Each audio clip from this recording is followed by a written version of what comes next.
Morning, Jordan. Okay, we'll get started in a couple minutes here. We're going to look at basically two ideas today. So this is a fairly short Friday one. This is the last part of chapter 4, and we've worked on doing single degree equations. Now we're going to look at second degree equations. And the second thing we're going to look at today is what they call a general solution. How do you know what a general solution is?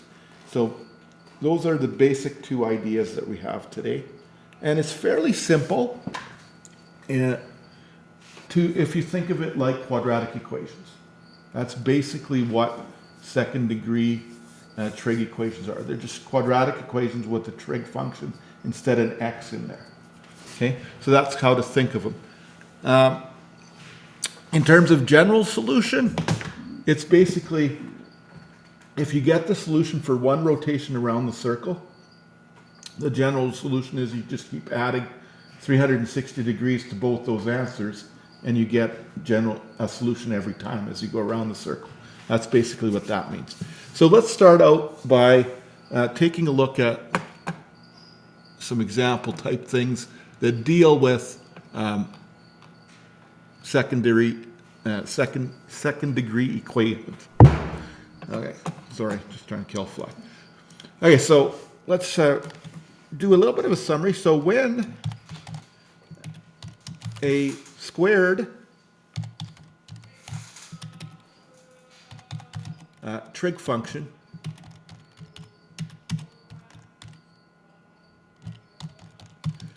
is in the equation,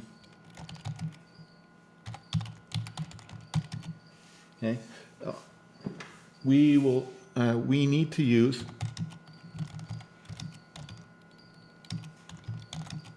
either factoring or rooting as part of our strategy.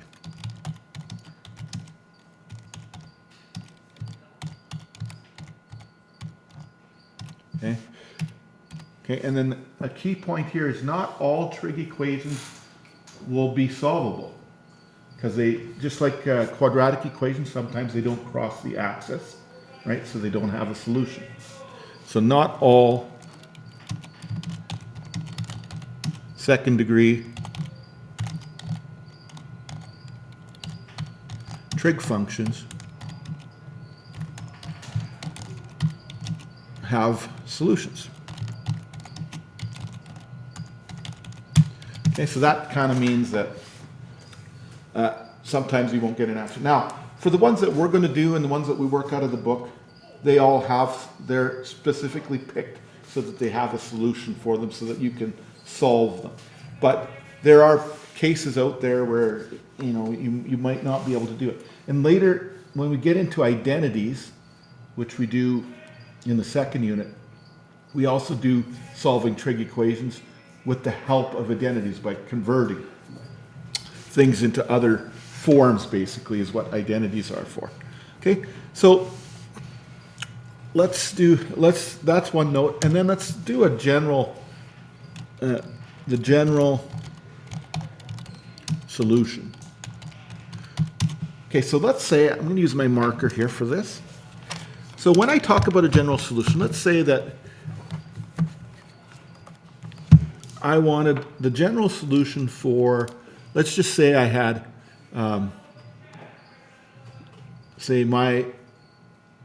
what is the general solution? That's fat. Let me skinny that up a bit.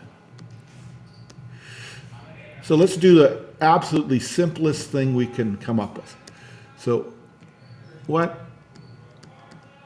is the general solution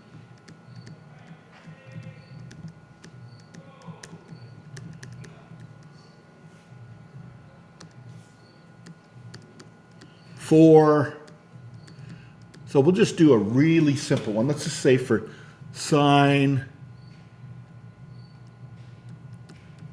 theta equals, let's say, 0.4 negative. Okay, so negative 0.4. So we don't even have to work the equation out. So, and we just want the general solution. So it doesn't give us a domain, okay, and in degrees we'll say. Okay, so first thing we're going to do is we're going to just do theta reference. That's going to be the inverse sine of the 0.4. Remember the negative, we don't include that. We just use that for which quadrants it's in. So take your calculator, put it in degrees. So second function sine of 0.4. So that gives us 23.6 degrees. So we'll say 24 degrees to the nearest degree in this case.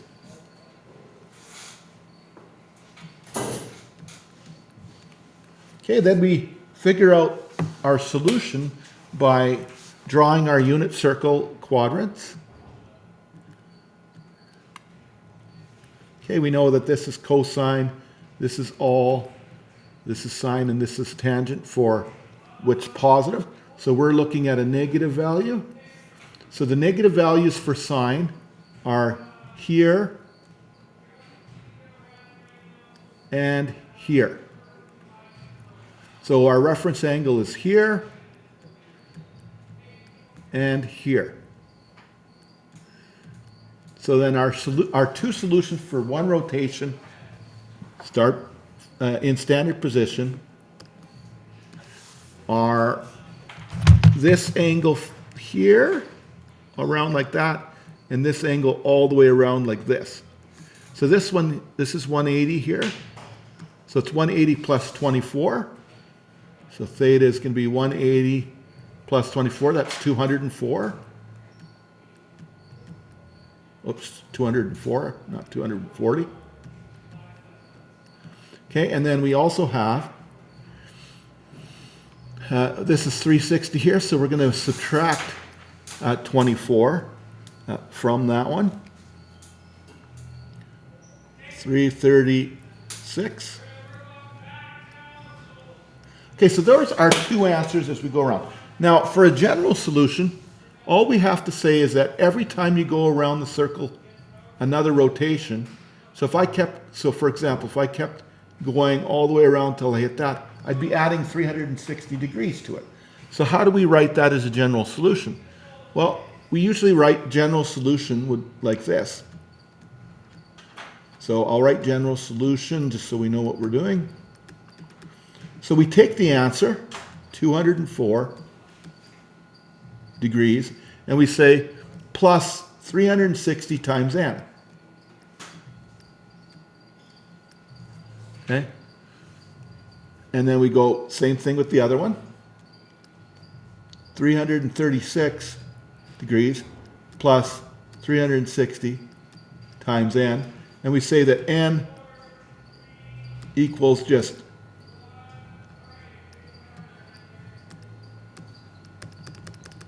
whole numbers, right? Every whole number. So every time you go around, you get another solution. So for example, if we took 360 and added it to 204, that'd be 564. That would be an answer, right?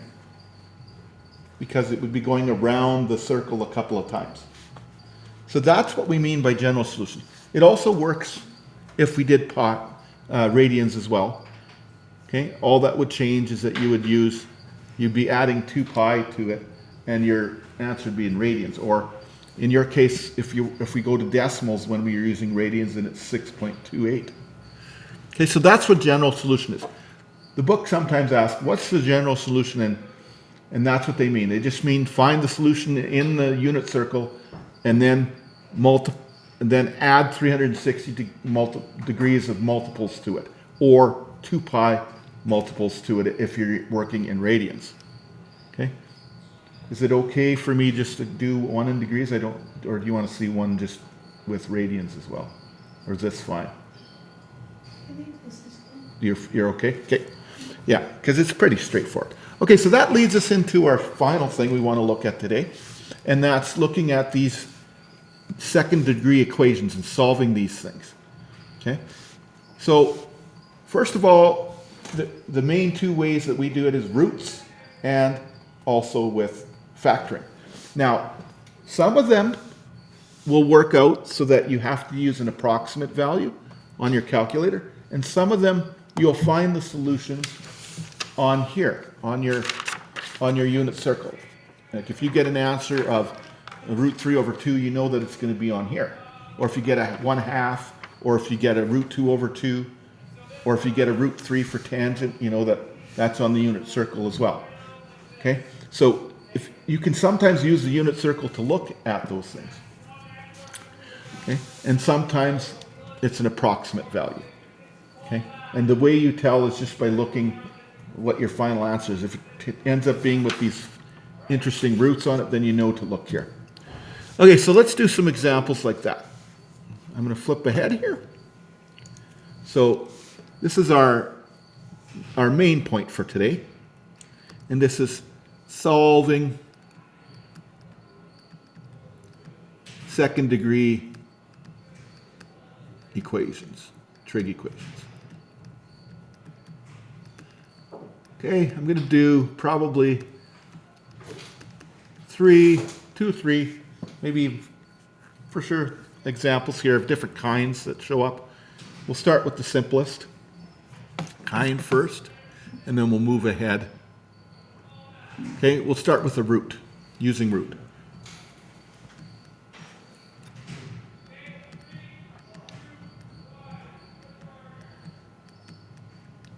Okay, so this would be a fairly simple one. So something like 4, let's use cosine, squared theta equals, let's say 3, that'll work. And then we'll say that we'll do it in radians, 0 to 2 pi. Okay, so what we're going to do is we're going to isolate the cos squared.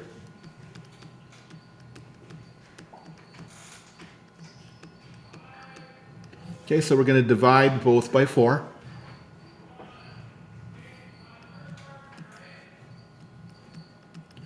So we got cos squared equals 3 over 4. Okay, now we're going to do square root. And this is where you have to be careful when you're square rooting, because when you square root something, remember that you get plus and minus values. Okay, so now we're going to root. Okay, you can see that this is going to work on the unit circle. So this would be cos theta, and this would be the square root of 3 over the square root of 4, plus or minus. So square root of 4 is a whole number, so this is plus or minus root 3 over 2. Okay, so we can use the unit circle to look this up.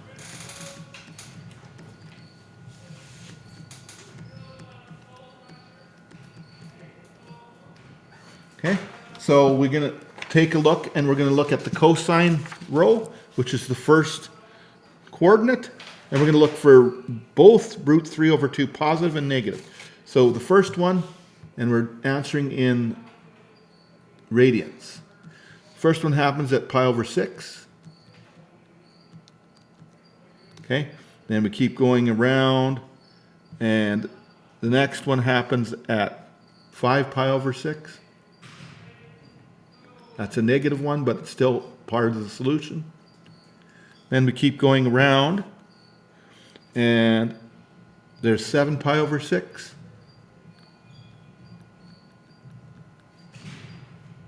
Okay, and then we keep going around again until we get one more with 11 pi over 6. And there's usually a good pattern to these things. So there's our solution for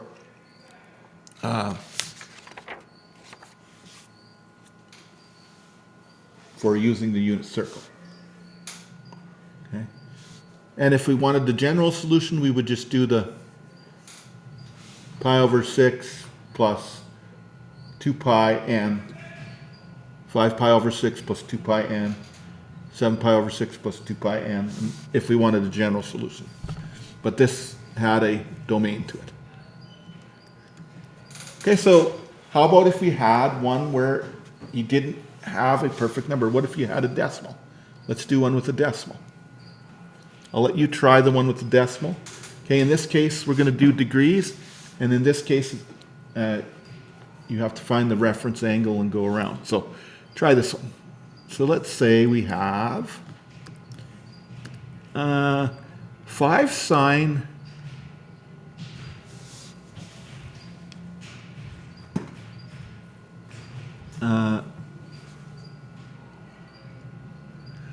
theta squared equals, I don't know, has to be below 1, so we'll make sure that, let's say it equals 2.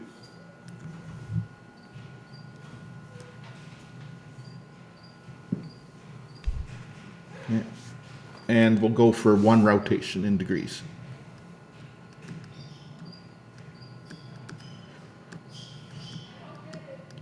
Okay, so follow the same idea, except when you get to here, you can turn it into a decimal, and then you're probably going to have to use a chart to see where it ends up. And don't forget plus or minus. And then we'll look at it in a second here. Okay, and then we'll try some. Just go to the nearest degree, by the way. And then we'll try some of the factoring ones, which are the only 2 that show up here.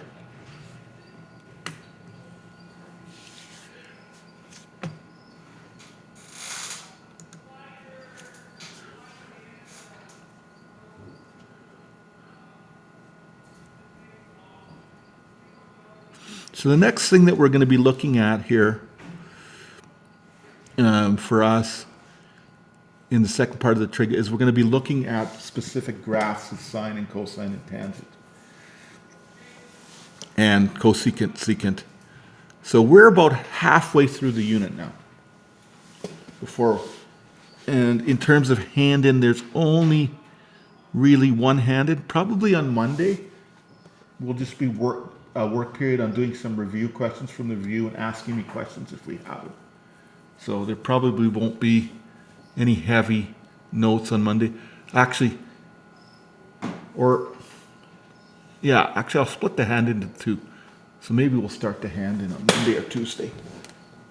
Then it'll be a smaller one then. We'll do 2 small ones. We'll go up to this point here, and then it's a little bit easier that way because we've pretty much done almost 2 full weeks now. Not quite. Okay, so let's work this one out. What do we get? There's this one fly that's bugging me here. All right, so if we're going to do this one, first thing we're going to do is we're going to just divide the 5.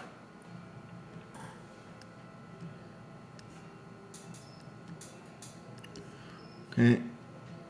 Now, we don't want root 2 over root 5 because it's going to give us some weird ones. So we're not going to get a nice,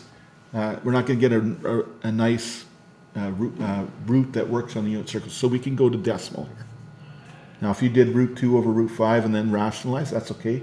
But you'd still have to turn it into a decimal later. So we're going to go sine squared theta, and I'm just going to turn this into 0.4. Okay. Then I'm going to square root it. So sine theta equals the root of 0.4. So plus or minus the root of 0.4 should be, what is it, 0.2? No, that would be 0.04.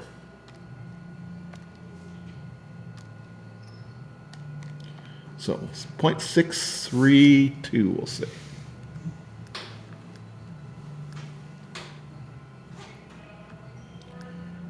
Now remember that this negative doesn't really mean anything other than the quadrant. So what this means is that there's a reference angle in every quadrant. That's what that means. So there is this reference angle is in every single quadrant. Okay, so we're going to get the reference angle. Okay, that's the inverse sine of the positive value. Now you could just leave that on your calculator if you were doing that, or whatever you want to do. So go make sure it's in degrees.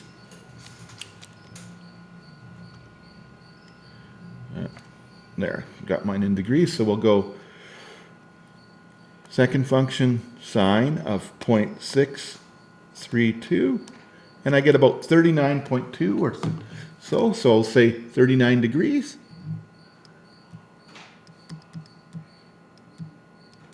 So then if we were to do our referencing, it's in every single quadrant because it's plus or minus. So these are all 39-degree reference angles here.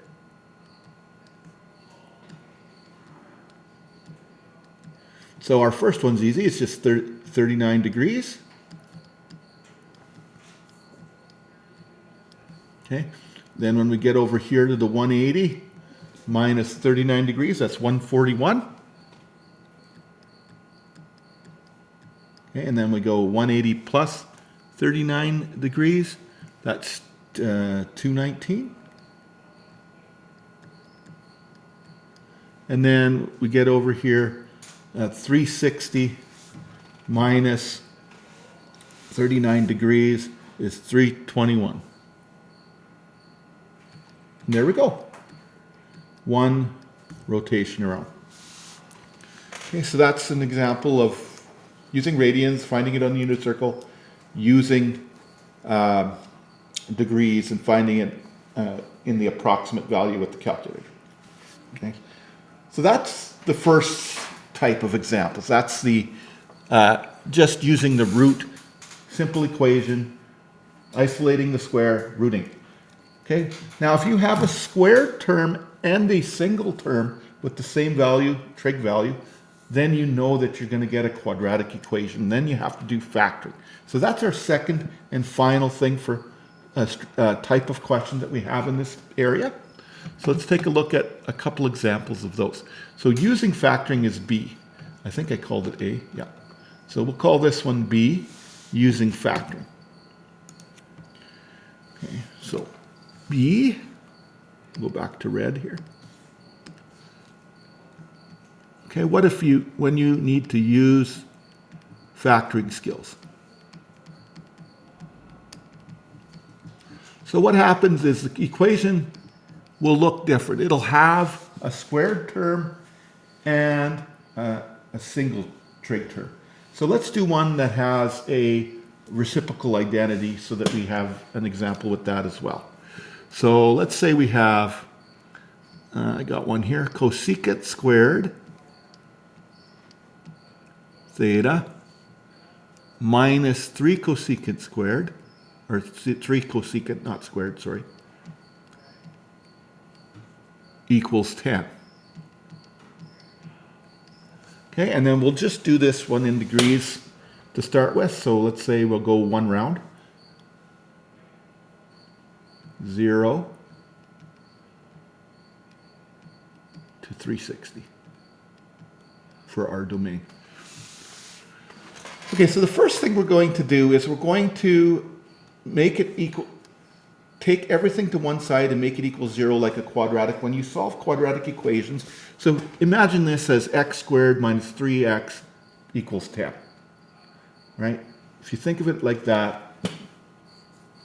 think of this like an x, cosecant. Sometimes I tell people that they can plug it in there. So if you're thinking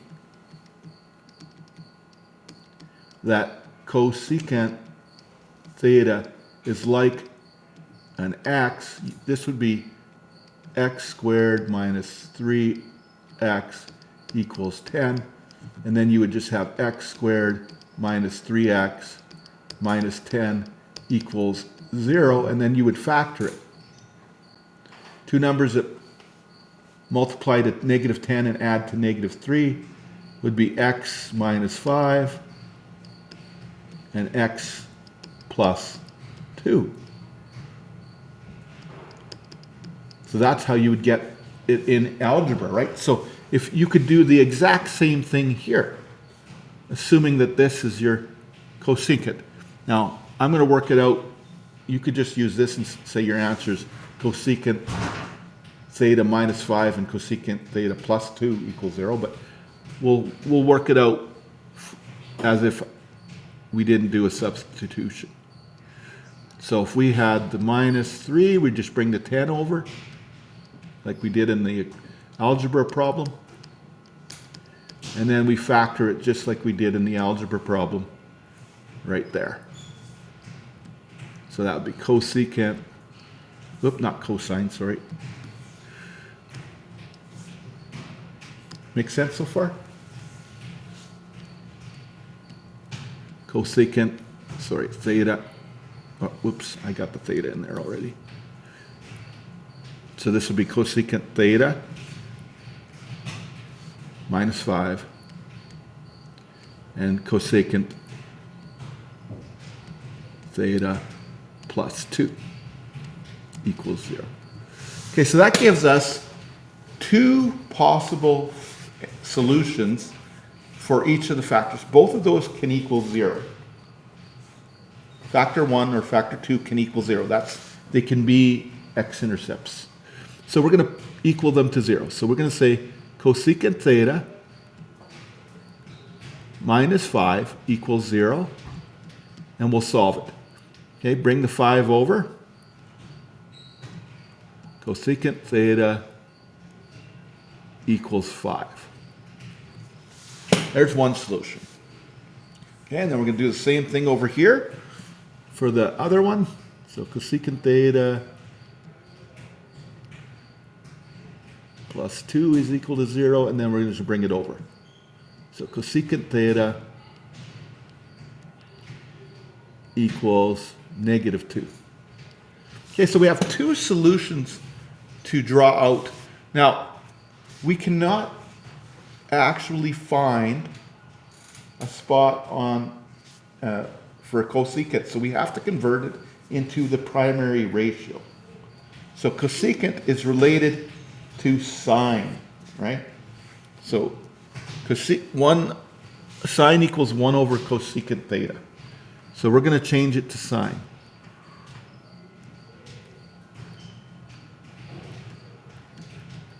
Because that's where we can find sine on the unit circle, and we can find sine on our calculators.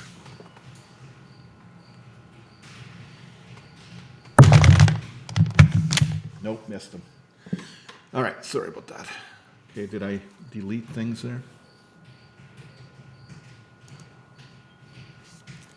I just hit, all right. So we're going to change it to sine. So we know that sine theta equals 1 over cosecant theta. So we can convert these two to sine values. So sine theta equals 1 over 5, which equals 0.2, or sine theta equals 1 over negative 2. Hey, this is on, we don't even have to change this. We could find, this is on the unit circle.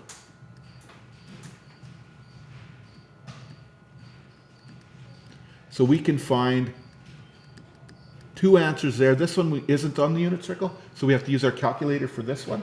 But for this one, we can just use the unit circle. Where is sine negative 1/2? Well, so theta equals, so go on your unit circle here. Sine is the second one, and we're looking for negative 1/2. Okay, this one specifically has a negative value, so you can't use the 30-degree one there, that's positive. But if you go all the way around to 150 degrees.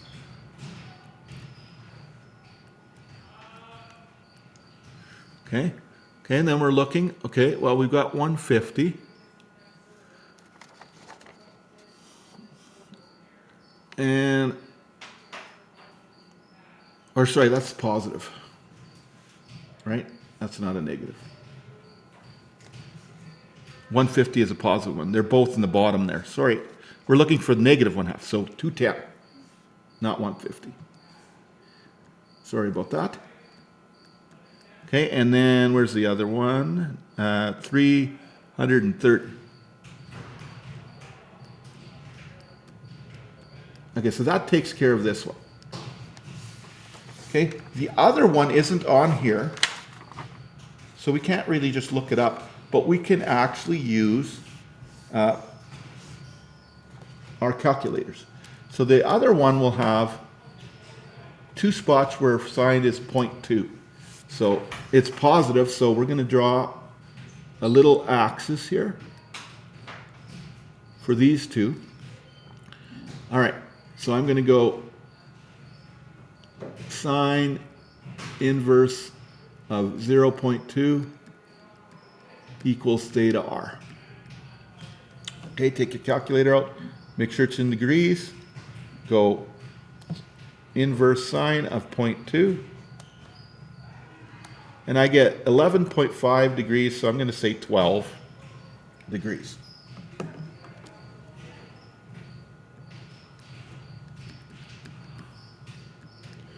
Okay, so 12 degrees where it's in the positive part. So if we go cast rule again, sine is positive here and here. Okay, which makes sense because we had 2 negative ones down here and 2 positive ones up here. Okay, so now we got 12 degrees here, and we've got 12 degrees here. So that this would be 12 degrees,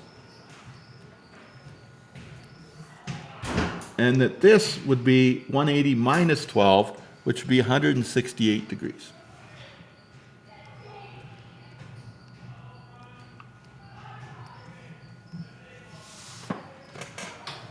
Okay?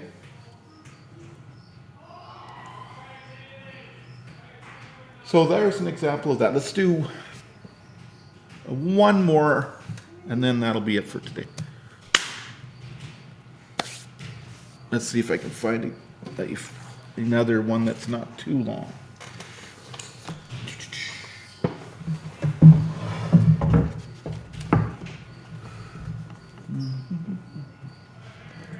No, those are singles.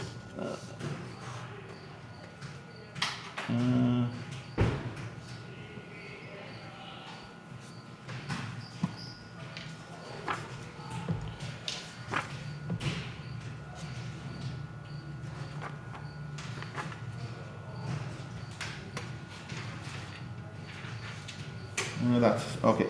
Here's one to try. That will work. Well, we'll work it out together. All right. So let's say we had final one for today. Let's say we had 2 sine squared theta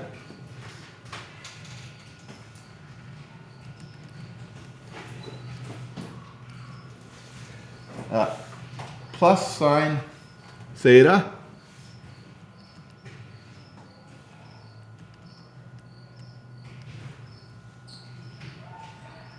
equal minus 1 equals 0. And we'll just do radians this time. 0 to 2 pi. Okay? Okay, so this one is kind of like 2x squared plus x minus 1. Right, so if we're doing decomposition, 2 numbers that multiply to -2 and add to +1, so that would be 2x and minus 1x. So and then we can just factor these first 2 out. 2 to x, and this would be x plus 1. And then we can take out a -1 and get x plus 1. Okay, so if you have trouble doing that with signs in there, you just think it like algebra. So our two factors, if we factor it out using decomposition, because that was a double square there. So that's what we get for our factor. Okay, so we can say that this would be the same thing as 2 sine theta minus 1 times sine theta plus 1 equals 0. Okay, so you can see we're going to get a half here, so we'll be able to use the unit circle again, and a 1 here, so this will be all on the unit circle, I think. Okay, so now we're going to solve this one. 2 sine theta minus 1 equal to 0. Bring the 1 over. So sine theta equals 1/2. There's 1. And then this one we're just bringing over the negative 1. So sine theta equals negative 1. So we're going to take our unit circle out. We're going to look where in radians, where do we have sine, which is our second one, equaling a negative 1, and where is it a positive 1/2? So a positive 1/2 happens at pi over 6 or 30 degrees area. Okay, and then another positive 1/2 happens at 5 pi over 6. Okay, and then negative 1. So you just look on the corners, look for the negative 1. There's only one of them, and that's at 3 pi over 2, or 270 degrees.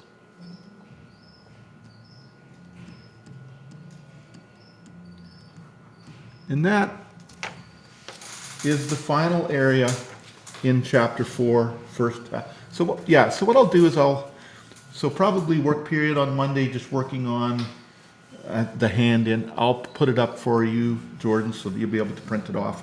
So, and then I'll still be online in case you have questions and things like that, but we'll probably just do a straight up work period on Monday. Okay? And for practice for some of these, I'll just give you a couple on page 211, 212. Okay. 3C and 7ABC. There's 4. That should be lots. Okay. So what I'll probably do, we've got a good 38 minutes in, so you got a few minutes to work on that. And I'll make sure that I get the hand in up there for Monday morning.